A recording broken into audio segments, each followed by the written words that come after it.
Muy bien, estamos estudiando, vamos a poner la placa si se puede, el libro de Génesis en adelante hacia toda la Biblia. Y en el libro de Génesis encontramos los orígenes del hombre, de la creación, primero de la creación, el hombre, los gobiernos humanos, bueno, el matrimonio, etc. Pero hermanos, también encontramos el origen del sacerdocio. Claro, a algunos le parecerá raro que yo diga esto, porque Adán, y hay pruebas bíblicas de esto, fue el primer sacerdote de la historia. Claro, no había otro ser humano antes que él. Pero no hay tampoco elementos para comparar, porque hacia atrás no había nada desde el punto de vista humano.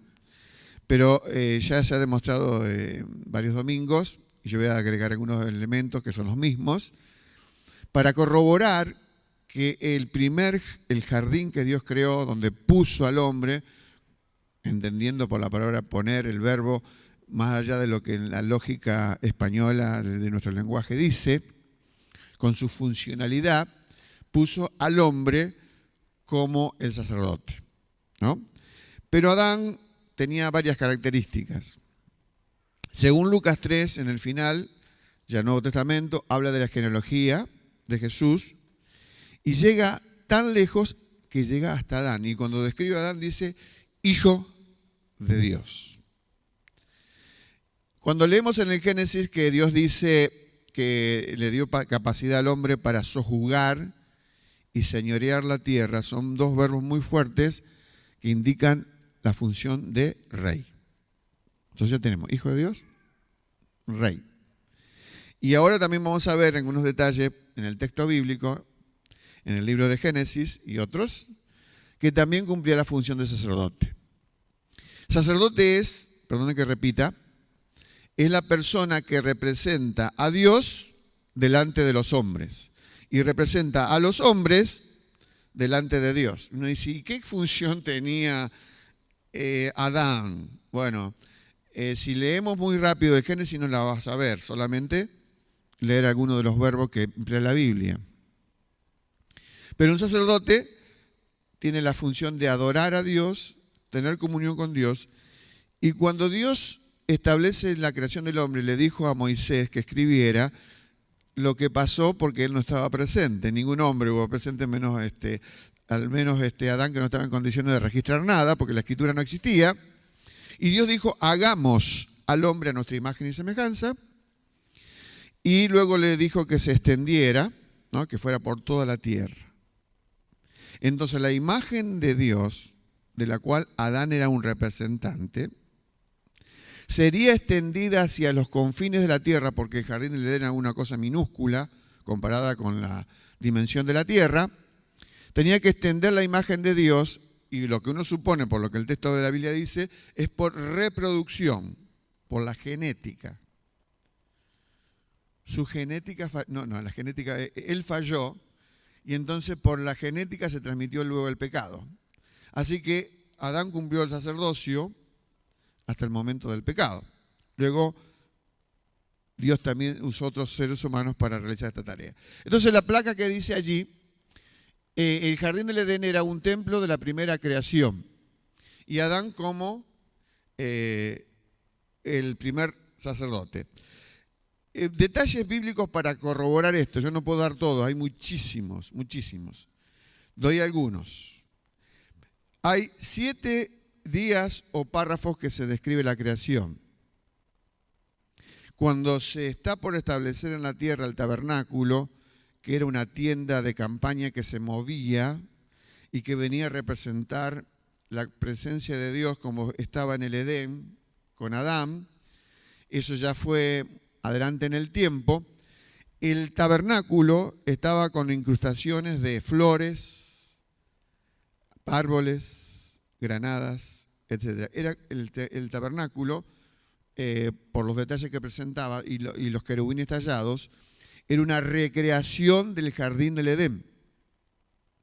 Y cuando Dios le dio funciones a las personas que tenían que actuar en ese tabernáculo, que era una tienda en el desierto, repitió dos verbos que están en Génesis capítulo 2, verso 15, donde dice que Dios puso con funciones de gobierno al hombre, y dice para qué. Tomó pues Jehová Dios al hombre y lo puso.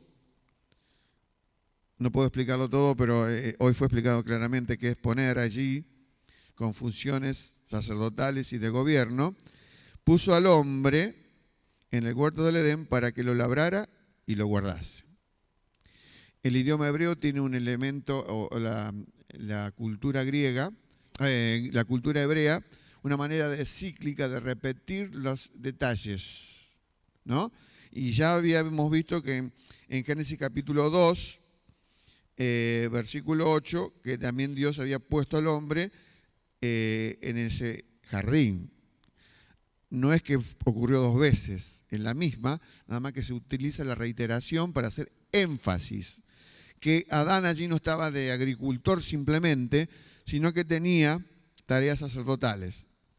Estamos ahora deduciendo eso por el lenguaje que se usó. Una de las cosas que no cumplió, por ejemplo, Adán, que lo llevó al fracaso, es que si Dios lo puso allí para labrar y guardar, porque no cuidó aquel reptil erecto llamado serpiente, que fue castigado para ser arrastrado, cuando trajo la invitación al pecado. Era una tarea que así como los sacerdotes después en el templo o en el tabernáculo tenían que guardar de cualquier cosa extraña. Así que encontramos la justificación de que Adán era sacerdote, también era hijo y era rey, las tres funciones, viendo repetido el lenguaje que se usaba también para el culto en el tiempo de Israel. Dice la Biblia también en el libro de Génesis que Dios, Génesis 3:8, que Dios se paseaba. No era que estaba para divertirse, sino que tenía un propósito. Habrán sido extensos diálogos que tuvo con la pareja que Dios había creado. Y ese caminar o pasear, ese mismo verbo se repite también cuando se establece el tabernáculo y Dios promete en el Levítico, andaré entre vosotros. Así que hay muchísimas maneras, la placa 13 es la que está determinando esto, ¿no? Que Adán era sacerdote de Dios. Ahora, el tabernáculo entonces, que siguió luego de que Adán dejara su función sacerdotal, fue una recreación del Edén, el Edén. Y cuando el hombre pecó, Dios puso para que ese santuario llamado Jardín del Edén no ocurriese nada extraño, puso querubines para que custodiaran la entrada, dice el libro de Génesis capítulo 3. Y también puso una espada, no porque la portaba el querubín, sino que una espada que impedía cualquier regreso del hombre en estado de pecado, porque podía tomar del árbol de la vida, y entonces ahí firmaba su sentencia de muerte definitiva, porque no había redención más para él. Dios lo impidió como un acto de misericordia. Y esos querubines también estaban estampados en ese primer templo del desierto, y estaban tallados, y también había un arca, que no era un mueble muy grande, de estas dimensiones más o menos la amplitud de mis manos, donde había dos querubines que miraban hacia adentro y ahí se vertía la sangre de los sacrificios, cosa que ahora no es necesario, porque la sangre se virtió una sola vez y para siempre. Ahora, el tiempo pasó y Dios, cuando sacó a su pueblo de Egipto, pasó todo el tiempo que se llama la era patriarcal, donde existió, más atrás de todo existió Noé, existió Abraham y también toda la comunidad que se formó con ellos. Y ellos fueron sacerdotes simplemente por genética. El primer hijo de cada familia era el sacerdote del hogar. Y vemos que también Abraham realizó sacrificios. El más importante de todos fue cuando fue un ensayo general del Calvario. Cuando Dios le dijo que matara a su hijo en sacrificio, y en el momento cúlmine donde él iba a cortar al lado, cerca de la carótida, el sacrificio como se hacían los animales. Dios le impidió hacer eso y un carnero enredado en el zarzal fue el que reemplazante. Eso también es un ejemplo de que Abraham fue también un sacerdote. Ahora, cuando llega el momento donde el pueblo se hizo numeroso, 400 años estuvieron en Egipto, salen de ese lugar y Dios le dio leyes que tenían que ver con el ordenamiento espiritual del hombre y leyes que tenían que ver con la adoración. Y dentro de esa ley de adoración estableció este tabernáculo del cual dijimos que tenía tallados los querubines, tenía las flores, tenía granadas, palmeras, etc. Una recreación del jardín. Y allí, y ahora vamos a leer, perdone que fui rápido, pero en el libro de Éxodo, capítulo 19, vamos a arrancar ahora sí la historia a partir de acá. Éxodo 19, vemos que Dios le dice esto a su pueblo, versículo 5, allí vamos a arrancar. Ahora, pues, está hablando Dios, y se lo dice al pueblo, si dieres oír a mi voz y guardares mi pacto, vosotros seréis mi especial tesoro sobre todos los pueblos, porque mía es toda la tierra. Y vosotros me seréis, y ahora sí lo que voy a remarcar, un reino de sacerdotes y gente santa. Estas son las palabras que dirás a los hijos de Israel. Así que está el título allí de sacerdotes reales. Si Adán fue hijo de Dios, sacerdote y rey, ¿qué podemos pensar de este pueblo a quien Dios le está diciendo ahora, pero se lo está diciendo con una condición? Serán un pueblo o un reino de sacerdotes, pero la condición ¿cuál es? Oír la voz de Dios y guardar su pacto.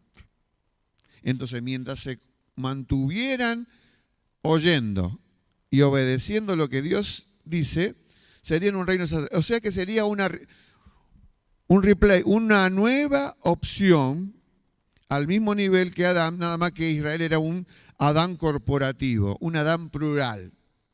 Y leemos en la Biblia, en Éxodo 4, unas hojitas anteriores, que también Israel fue llamado hijo de Dios.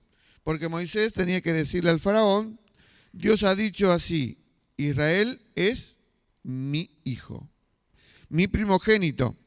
Ya te he dicho que dejes ir a mi hijo para que me sirva, mas no has querido dejarlo ir. He aquí yo voy a matar a tu hijo, tu primogénito. Así que Israel fue, en ese momento, declarado por Dios hijo. Está establecido en lo que leímos Éxodo 19:5, que Dios quería hacer de ellos un reino de sacerdotes reales. Y así, al mismo tiempo, rey, ¿no? Reyes y sacerdotes. Pero ¿qué pasó?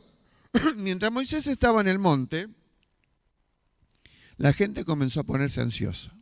La ansiedad es parte también de nuestra vivencia particular, ¿verdad? Y las cosas no ocurrían rápido y fueron a Aarón. Aarón era el hermano de Moisés y Dios ya lo había establecido como máximo sacerdote para esta función de reino de sacerdotes. Iba a ser el más importante intercesor. Pero la influencia fue tal que doblegaron su voluntad y juntó oro en toda la multitud e hizo un becerro. Episodio que la mayoría de ustedes conoce. En ese momento, cuando uno lee ese episodio, en un momento tan importante donde Dios está hablando con Moisés en el monte, allá en la cumbre, pero en la parte baja está ocurriendo este desastre, no calibramos el verdadero sentido de este pecado. Pensamos que uno de los tantos. Pero con respecto al sacerdocio, esto hizo que ese reino de sacerdotes pasara a concluir antes de iniciarse.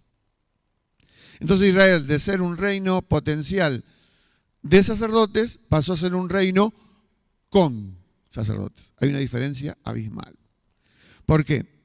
Porque Dios le caducó la posibilidad de serlo a todo el pueblo.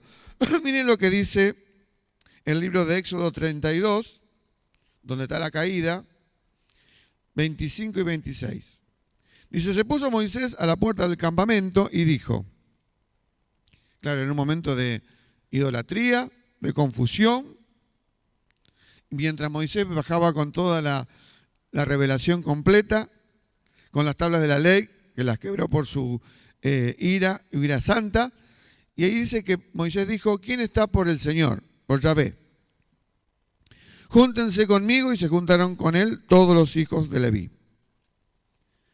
Entonces, allí dice que los hijos de Leví, que era una tribu de Israel, pasaron a formar parte de aquellos que estaban en favor del Dios verdadero y en contra de aquellos que adoraban al Dios falso, que era el becerro. Y hubo en ese momento, la tribu de Leví, que después fue una tribu sacerdotal, portaban espada y mataron 3.000 rebeldes. Un momento muy difícil. Y entonces a partir de ahí, solamente un grupo minoritario pudo ser sacerdote de Dios. Ahora, ¿qué pasa en la era de la iglesia? Vamos a ir, miren, ya partimos de Adán y ya llegamos a la era de la iglesia. Y vamos a leer en el libro de Pedro, 1 Pedro capítulo 2, versos 5 y 9. Dice así la Biblia, nosotros también, como piedras vivas, sed edificados como casa espiritual y sacerdocio santo para ofrecer sacrificios espirituales aceptables a Dios por medio de Jesucristo.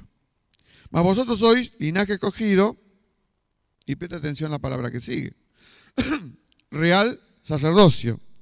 ¿Dónde habíamos escuchado real sacerdocio? En el libro de Éxodo, en el momento donde Dios da la ley, en el monte Sinaí. Y entre ese periodo del monte Sinaí y en la era de la iglesia, fue donde Dios, gracias Frank,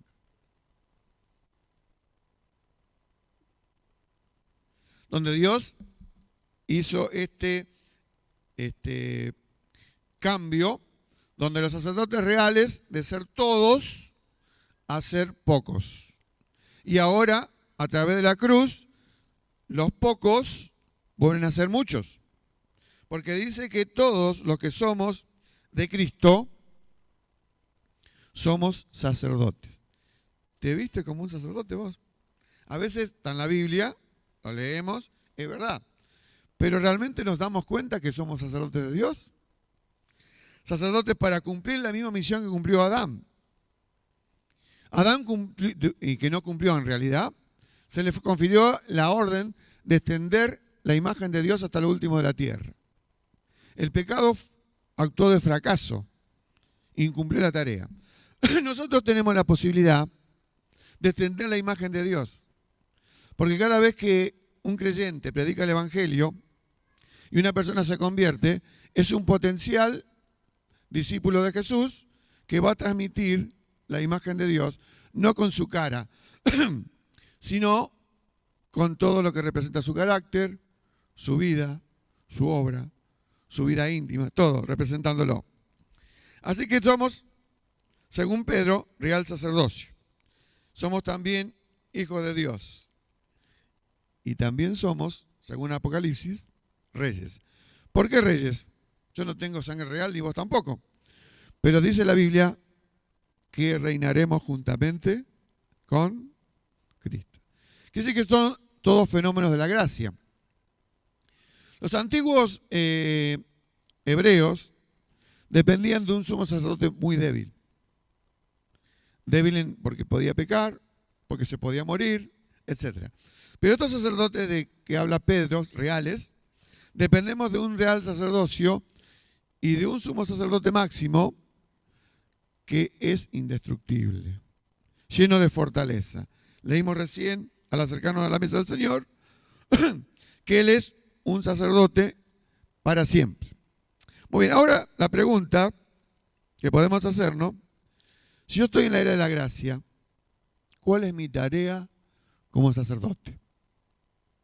Aquí leímos, Pedro dice que somos. Bueno, miren, vamos a buscar entonces, primera cosa, en Romanos 12 nos dice la principal tarea de un sacerdote en la era de la gracia.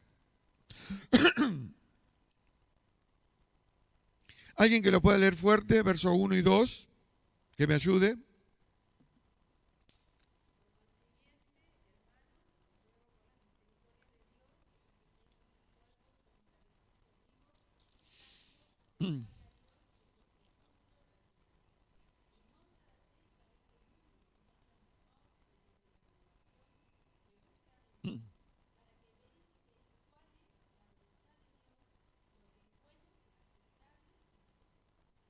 Así según lo que leyó Iris, ¿cuál es el sacrificio que ofrece un sacerdote en la era de la gracia y de la iglesia? ¿Cómo? Sacrificio vivo. ¿Y qué es? Santo, pero es su cuerpo que es portador de su alma y su espíritu. Esto está, el verbo presentar también está en Romanos capítulo 6, donde dice además que los no cristianos aún usan sus cuerpos para el pecado, como instrumentos de iniquidad, dice. En cambio, los que somos regenerados, tenemos la posibilidad de ofrecer a Dios nuestros cuerpos. El segundo elemento que ofrecemos a Dios es nuestra alabanza y nuestra adoración.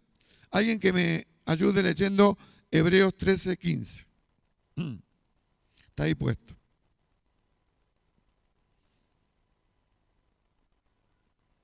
Leo. Dice, así que ofrezcamos siempre a Dios, por medio de Él, sacrificio de alabanza, es decir, fruto de labios que confiesan su nombre. Entonces pasa lo que leyó Franco. ¿Cuál es la función, una nueva, que hacemos los sacerdotes de Dios en el tiempo de la gracia? ¿Qué pide ahí Dios? Ofrezcamos alabanza. Alabanza y adoración son diferentes, ¿no? Alabanza es lo que hicimos recién cantando, y adoración es algo más profundo, es todo lo que hacemos que agrada a Dios. Tenemos que venir de casa con la adoración, porque si en la semana no hemos adorado al Señor, de nada vale que cantemos aquí. Hay una tercera cosa que hacemos los sacerdotes del tiempo de la gracia. ¿Qué dice el versículo 16 de Hebreos 13? Y de hacer bien y de la ayuda mutua no os olvidéis. Así que los sacerdotes de Dios llevamos a hacer el bien. Esta palabra encierra muchas cosas. Hacer el bien significa vivir en el hogar cumpliendo los roles que Dios ha establecido. Si sos padre, si sos esposo, de llevar adelante la tarea que Dios te ha dado, hacer el bien. Y también la responsabilidad con aquellos que son parte del mundo en que te moves. Haces el bien cuando haces algo en favor de alguien que necesita. Escuchar a alguien que te necesita. Hacer el bien. La segunda cosa, ayuda o generosidad. Vamos a leer el mismo texto, Franco, por favor. 13:16. Y de hacer bien y de la ayuda mutua no os olvidéis. Muy bien, la ayuda mutua. Ayuda mutua. Eso habla de la generosidad. La generosidad de dar en forma sacrificial. Así como el Señor dio su vida, y dice el libro de Romanos 8:32, preguntándose Pablo, si Dios ya dio lo más importante, ¿cómo no nos dará con Él todas las cosas? Vamos a la quinta cosa que hace un sacerdote. Alguien que me ayude, Romanos 15:16.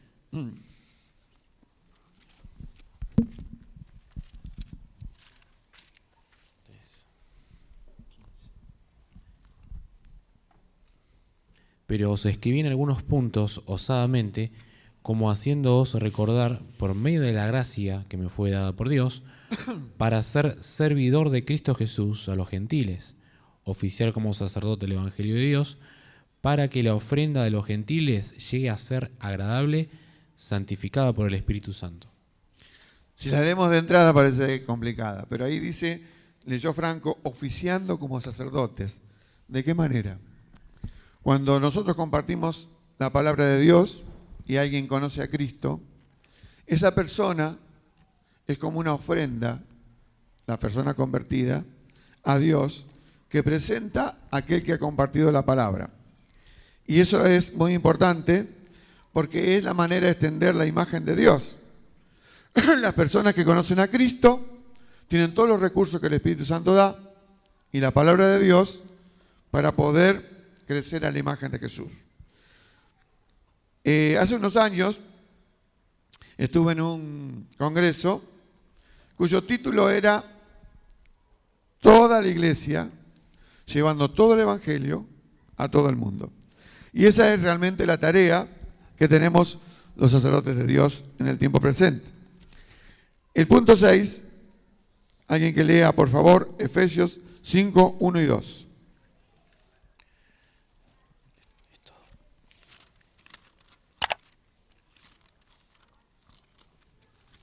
Sed pues imitadores de Dios como hijos amados, y andad en amor, como Cristo también nos amó, y se entregó por nosotros en ofrenda y sacrificio a Dios para olor fragante. Acá dice que Jesucristo fue y se ofreció como un sacrificio a Dios en olor fragante. La ofrenda de su vida fue presentada al cielo, a Dios el Padre. Y dice de la misma manera nosotros, sed pues imitadores. Quiere decir que nosotros también tenemos que presentar ofrendas de amor en honor a aquellos que necesitan. Y eso que hacemos por mediación de Cristo, Dios lo recibe como una ofrenda. Y por último, vamos a leer en el libro de Apocalipsis, capítulo 8, 3 y 4. Por favor, Franco. Otro ángel vino entonces y se paró ante el altar con un incensario de oro, y se le dio mucho incienso para añadirlo a las oraciones de todos los santos sobre el altar de oro que estaba delante del trono.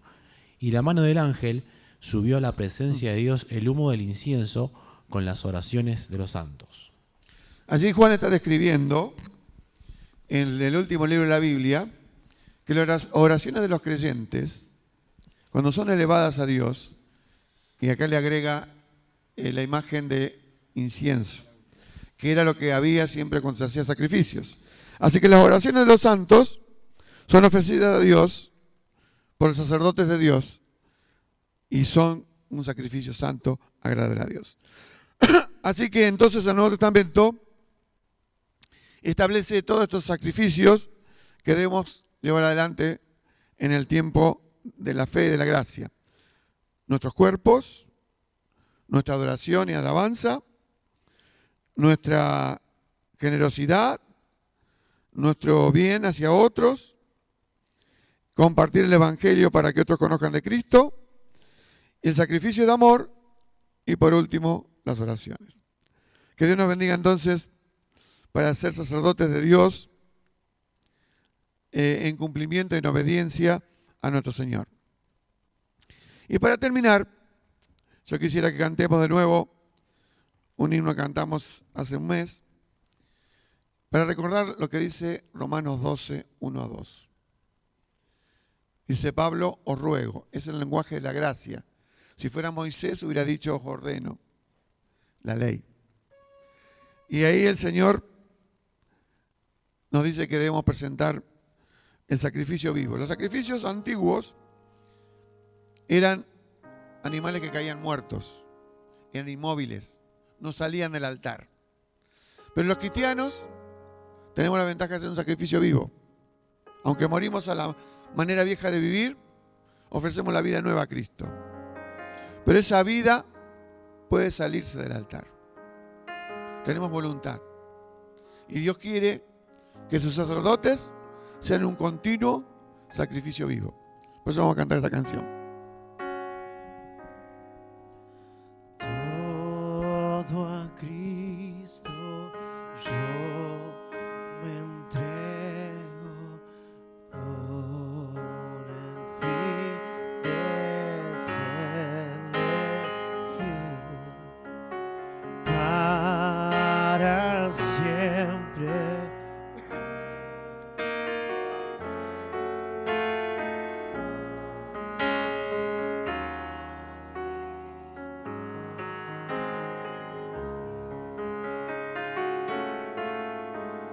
Yo me rindo.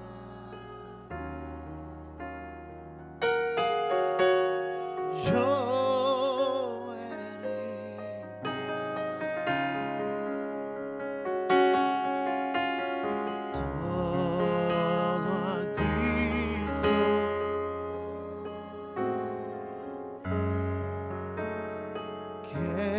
Quiero ser. Decimos todo a Cristo de nuevo. Todo a Cristo yo me entrego.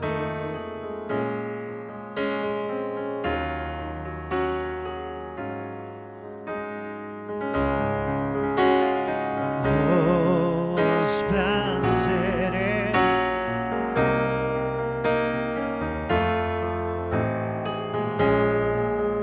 le sigo deseo.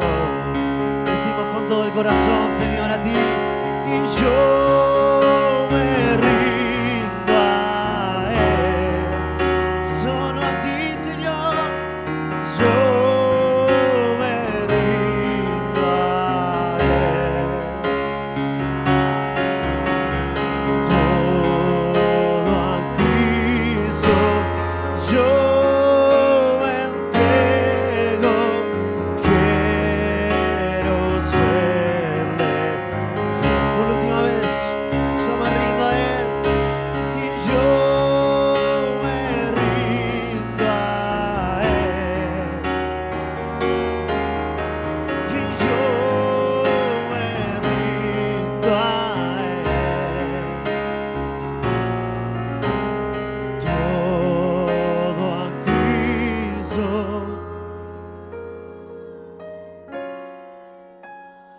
Quiero serle fiel.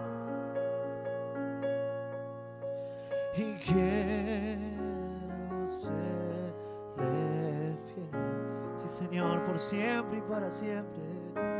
Y quiero ser. Oremos, hermanos. Señor, vimos que en el comienzo de la historia pusiste un hombre que era tu hijo, tu sacerdote y tu rey de la tierra, para extender la imagen tuya hasta los confines. Ese hombre fracasó, pero el segundo Adán, el último Adán, Jesús, no fracasó. Y Él lleva adelante esta misma tarea y nos ha convocado a nosotros y aceptamos este desafío de ser sacerdotes ofrecidos en sacrificio vivo para proclamar las verdades de tu palabra y que aquellos que confíen en ella puedan transformar su vida a la imagen tuya, a una imagen renovada, lejos del pecado. Ayúdanos, Señor, a hacer sacrificio vivo y rendirnos a ti, por Jesús. Amén. Dios le bendiga, mis hermanos.